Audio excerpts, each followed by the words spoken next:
ఈ వీడియోని నేను ఒక రియల్ స్టోరీతో స్టార్ట్ చేద్దాం అనుకుంటున్నా. ఒక కపుల్ ఉన్నారు జమ్మూ అండ్ కాశ్మీర్ నుంచి. ఐవీఎఫ్ కోసం వాళ్ళు ఉన్న ల్యాండ్ కూడా సెల్ చేసేసారు. ఐవీఎఫ్ చేశారు. ఒకటి కాదు, రెండు కాదు, multiple IVF and lakhs of rupees spend చేశారు. ఇయర్స్ ఆఫ్ ఎనర్జీ అయిపోయింది. హెల్త్ కంప్లీట్లీ డిస్టర్బ్ అయిపోయింది. కన్సల్టేషన్ కాల్లో హస్బెండ్ మాట్లాడుతున్నప్పుడు సడన్గా ఏడ్చేశారు. ఒక మనిషి సైలెంట్గా ఏడుస్తున్నాడు. మనీ కోసం కాదు, నేను మా వైఫ్కి హ్యాపీనెస్ ఇవ్వకపోవడం వల్ల, ఆ గిల్ట్ వల్ల వాళ్ళు ఏమేం లాస్ అయ్యారు అంటే మనీ పోయింది, హెల్త్ పోయింది, మెంటల్ పీస్ పోయింది, అండ్ మోస్ట్ డేంజరస్ థింగ్ ఏంటంటే హోప్ కూడా పోయింది. ఇది ఒక్కటే కపుల్ స్టోరీ కాదు, ఈ రోజుల్లో థౌజండ్స్ ఆఫ్ కపుల్స్ రియాలిటీ ఇది. ఫస్ట్ ఒక క్లారిటీ ఇవ్వాలి, నేను ఐవీఎఫ్కి అగేన్స్ట్ కాదు. ఐవీఎఫ్ చాలా మంచిది, హెల్ప్ చేస్తుంది చాలా మందికి.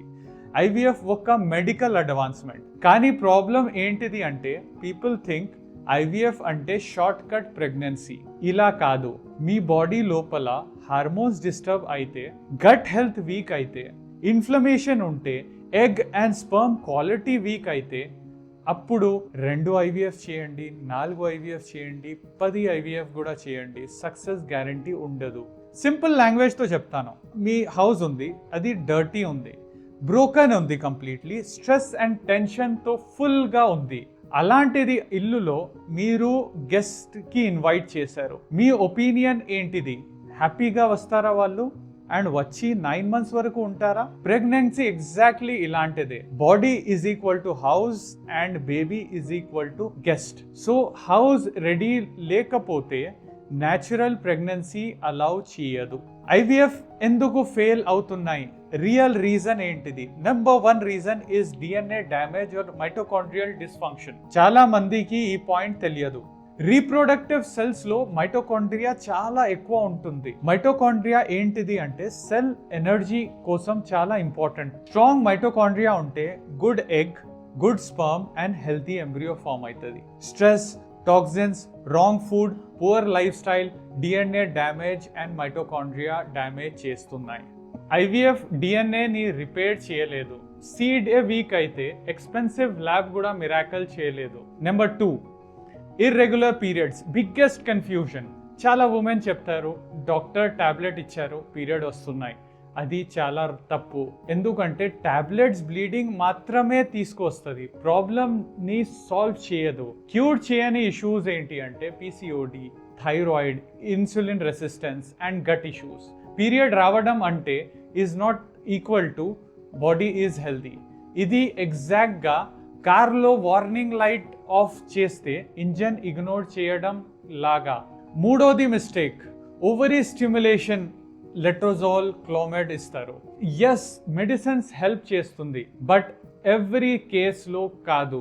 సేమ్ మెడిసిన్, సేమ్ ఇంజెక్షన్ ఒక ఉమెన్లో ఎగ్ మెచ్యూర్స్ అవుతుంది, ఇంకా ఒక ఉమెన్లో అవ్వదు. వై? బికాస్ మెడిసిన్ బయాలజీని ఫోర్స్ చేయలేదు.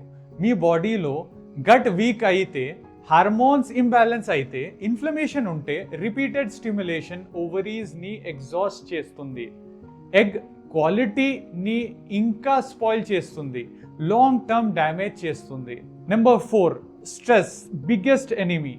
ఇది చాలా సెన్సిటివ్ టాపిక్. సొసైటీ రోజు అడుగుతుంది బేబీ ఎప్పుడు, ఇంకా ఎందుకు అవ్వలేదు, డాక్టర్స్ చేంజ్ చేయండి, ఇంకా ప్లేసెస్ ట్రై చేయండి. ఈ ప్రెషర్ లో కపుల్స్ డాక్టర్ ని రిపీటెడ్ చేంజ్ చేస్తూ ఉన్నారు, ఓవర్ ట్రీట్మెంట్ చేస్తున్నారు, బాడీని హీల్ అవ్వడానికి టైం ఇవ్వరు.